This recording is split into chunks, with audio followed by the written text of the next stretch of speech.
28 अगस्त 1963 Washington DC 2,50,000 के करीब लोग लिंकन मेमोरियल के सामने खड़े थे क्योंकि वो दिन ना सिर्फ फ्रीडम और इक्वालिटी के लिए कॉल थी बल्कि अमेरिका में लॉन्च सिविल राइट्स मूवमेंट के लिए ये एक इंपॉर्टेंट डिफाइनिंग दिन था। ये वही जगह थी जहां एग्जैक्टली 100 साल पहले 1 जनवरी 1863 को गुलामी स्लेवरी के खिलाफ अमेरिकन प्रेसिडेंट इब्राहिम लिंकन की एमेंसिपेशन प्रोक्लेमेशन इशू हुई थी। लेकिन 100 साल गुजरने के बाद भी लोग वहां कम्युनिटीज के नाम पे रेसिज्म, सेग्रीगेशन, डिस्क्रिमिनेशन और डिसएनफ्रेंचाइजमेंट फेस कर रहे थे। मार्च ऑन वॉशिंगटन के दिन का आखिरी टाइम था और लोगों की नजरें एक इंसान को बेसब्री से ढूंढ रही थी और वो इंसान थे अमेरिकन बैप्टिस्ट मिनिस्टर और activist doctor Martin Luther king junior. Martin Luther king junior इससे एक रात पहले बैठकर अपने तमाम एडवाइजर्स के साथ अपनी स्पीच के पॉइंट्स कंपाइल कर चुके थे और एक ड्राफ्ट रेडी कर चुके थे। इनफैक्ट सुबह होने तक उनका वो ड्राफ्ट तमाम मीडिया जो कि उस इवेंट को कवर करने वाली थी उन तक पहुंच भी चुका था। वो लिंकन मेमोरियल की सीढ़ियों पे आते हैं और लोगों से अपनी ड्राफ्ट को ओपन करके मुखातिब होकर बात करना शुरू कर देते हैं। अगर आज हम उनके 1600 प्लस अल्फाज पर मुश्तमिल 17 मिनट की स्पीच को एनालाइज करते हैं तो हमें पता चलता है कि इसके रिटन पीस में वो सारे एलिमेंट्स मौजूद हैं जो किसी भी एक रिटन पीस को एक मास्टरपीस बना सकती हैं, आइकॉनिक बना सकती है। जैसे रिपीटिशन, राइम या फिर मेटाफोर्स जैसे रिटोरिकल डिवाइसेस का इस्तेमाल, बिब्लिकल या फिर हिस्टोरिकल रेफरेंसेस देना। और मार्टिन लूथर किंग की सबसे बेहतरीन बात ये थी कि उनके पास स्पीचेस देने का बड़ा एक्सपीरियंस था जिसकी वजह से उन्हें एलिट्रेशन, एल्यूजन या फिर एनाफोरा जैसी चीजों को इस्तेमाल करना बखूबी आता था। लेकिन इतना सब कुछ होने के बाद जब वो स्पीच दे रहे थे तब भी उनका पैगाम या फिर उनके मूवमेंट का पैगाम लोगों के दिलों तक उस तरह नहीं पहुंच रहा था जिस तरह पहुंचना चाहिए था। वो सिर्फ अपने ड्राफ्ट से अपने पॉइंट्स पढ़ रहे थे बस कि तभी उनकी साइड से एक आवाज आती है जो कहती है कि tell them about the dream king. उन्हें अपने सपने के बारे में बताओ, उन्हें उस सपने के बारे में बताओ जो सब लोगों ने देखा है। और ये आवाज थी फेमस गॉस्पेल सिंगर और मार्टिन लूथर किंग जूनियर की अपनी friend महिलिया Jackson.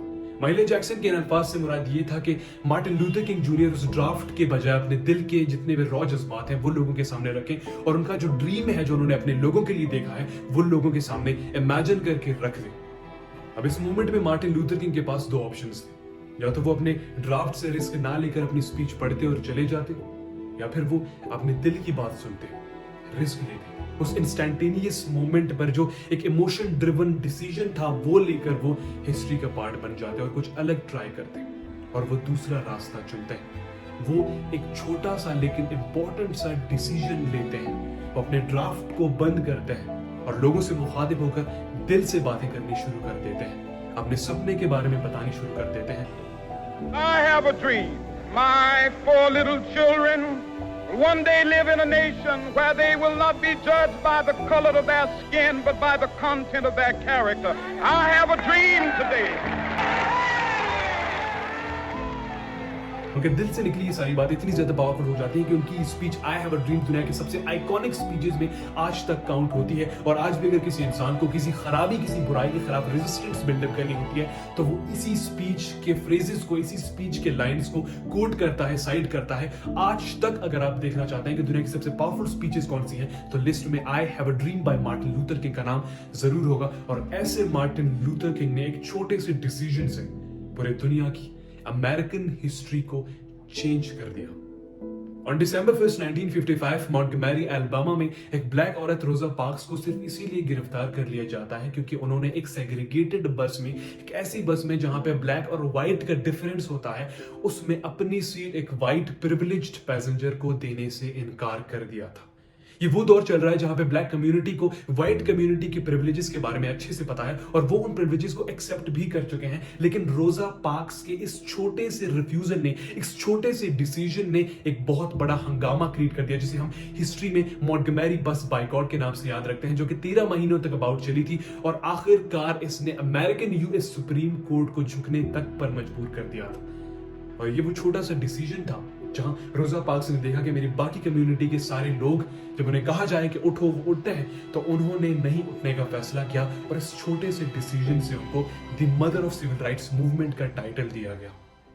1983 Soviet air defence forces के Stanislav Petrov command centre for the Oko nuclear early warning system में अपनी ड्यूटी निभा रहे थे जब वो नोटिस करते हैं कि कंप्यूटर ये शो कर रहा है कि अमेरिका की तरफ से एक मिसाइल लॉन्च कर दिया गया है उनकी तरफ और उस एक मिसाइल के पीछे 5 और मिसाइल्स उनकी तरफ आ रहे हैं। अगर वो चाहते वो अपने सीनियर्स को ये बात रिपोर्ट कर सकते थे और उनके रिपोर्ट करने के बाद उनके सीनियर्स जाहिर सी बात है अपनी न्यूक्लियर कैपेबिलिटी अमेरिका के ऊपर आजमाने का जरूर सोचते, जिससे वर्ल्ड वॉर हो सकती थी, जिससे ये आधी दुनिया तबाह हो सकती थी और ये काफी ऑब्वियस सी चीज है। लेकिन इतना सब कुछ होने से पहले स्टैनिस्लाव पेट्रोव ने एक काफी रैशनल और एक लॉजिकल डिसीजन लिया। वो डिसीजन ये था कि वो अपने सीनियर्स को रिपोर्ट करने से पहले इस मामले की तह तक जाएंगे और तह तक जाने के बाद सारे एक्सप्लेनेशंस देखने के बाद पूरा सिस्टम देखने के बाद उन्हें ये पता चलता है कि एक्चुअली सैटेलाइट्स में क्लाइमेटिक एरर होने की वजह से उनका कंप्यूटर गलत इंफॉर्मेशन दिखा रहा था, मैल फंक्शन कर रहा था। असल में अमेरिका ने कोई भी मिसाइल्स लॉन्च नहीं किए हैं और इसलिए स्टैनिस्लाव पेट्रोव के इस छोटे से फैसले ने इस पूरी दुनिया को खत्म होने से बचा लिया। इस छोटे से डिसीजन का इतना बड़ा इंपैक्ट था। इन सारी स्टोरीज को हाईलाइट करने का सबसे बड़ा मकसद ये कंक्लूड कराना है कि किस तरह छोटे छोटे फैसलों से बड़े बड़े इंपैक्ट्स क्रिएट किए जा सकते हैं। अगर हम तारीख में देखें तो अगर किसी फर्द को किसी बड़े से लीडर को जज करना होता था, इनफैक्ट आज के दौर में अगर आपको किसी कामयाब इंसान को जज करना है, उसकी काबिलियत का अंदाजा लगाना है, तो आप सिर्फ ये देखें कि उसके decision making capability, decision making skills किस हद तक अच्छे हैं, क्योंकि ये वाहिद आर्ट है जो कि आम लोगों को स्पेशल लोगों से जुदा कर देती है, डिफरेंशिएट कर देती है, डिस्टिंग्विश कर देती है। और ये वो आर्ट है जो कि अगर किसी इंसान ने सीख ली तो उसे दुनिया में कामयाब होने से शायद ही कोई रोक सकता है। लेकिन यहाँ इस वीडियो में डिसीजन मेकिंग के इस अल्टीमेट कंडीशनैलिटी को डिस्कस करना हमारा मकसद नहीं है, बल्कि ये जानना है कि हमारी जिंदगी में अक्सर ऐसे मौके आते हैं जब हम रुक जाते हैं, थक जाते हैं, जब हमें कुछ समझ नहीं आता। हम एक ऐसे फेज में एंटर हो जाते हैं जब हम सिर्फ सफर कर रहे होते हैं। तो उस फेज में हमारे पास सिर्फ दो ऑप्शन होते हैं, या तो हम सफर करेंगे या तो उसी फेज में हम छोटे छोटे डिसीजन से अपनी पूरी लाइफ को चेंज कर देंगे। और ये फिलॉसफी बिल्डअप करेंगे कि जैसे छोटे से डिसीजन से पूरी दुनिया की हिस्ट्री क्रिएट की जा सकती है और चेंज की जा सकती है, उसी तरह एक छोटे से डिसीजन से एक आम इंसान की जिंदगी को भी एक नया रुख मिल सकता है। और ये एक ऑब्वियस, एक डिस्टेंट चीज है।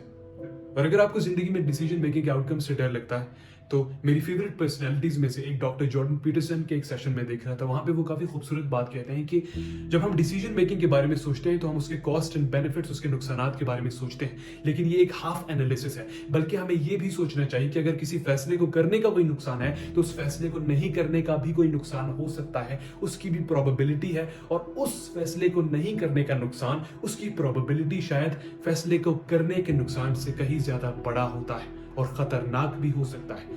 इसीलिए जरूरी है कि अपनी जिंदगी में छोटे छोटे फैसलों से हम अपनी लाइफ को चेंज करें। It's basically up to you whether you want to continue your screwed life और want to change your life by making simple and basic decisions.